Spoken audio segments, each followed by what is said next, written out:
Сәлем достар, әр апта сайын менің каналымда жаңа рецепттер шығады. Видеоларды жіберіп алмас үшін каналға тіркеліп алыңыздар. Ал бүгін сіздермен күшті көтерілетін жұмсақ капкейкті дайындайтын боламыз. Бөлме температурасындағы жұмсақ 120 грамм сары майды салып, миксермен жақсылап араластырамыз. Сөйтіп үстіне 200 грамм құмшекер салып, бір жұмыртқаны салып, жақсылап миксерлейміз. Кезегімен осылай екінші жұмыртқаны салып, тағы да миксермен араластырамыз.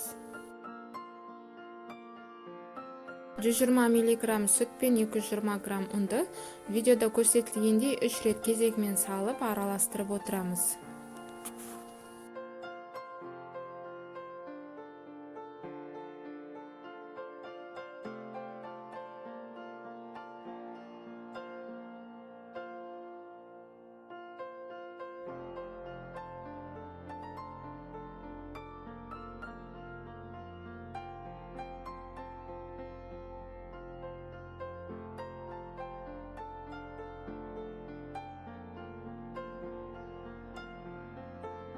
Дайындаған қамырымыздың үстіне 1,5 шай қасық разрыхлитель салып, тағы да араластырамыз.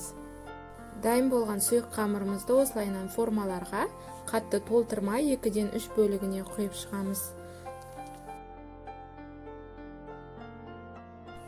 Қызып тұрған духовкада 180 градуста 30 минут пісіреміз.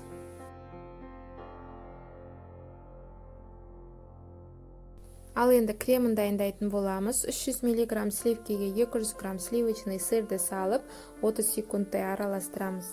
Сөйтіп үстіне 50 грамм сахарный пудраны салып, тағы 1-2 минут араластыру қажет.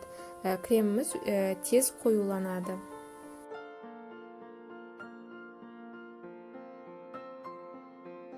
Дайын болған кремімізді кондитерский мешокқа салып, капкейктің бетін осылайынан әрлеп шығу қажет.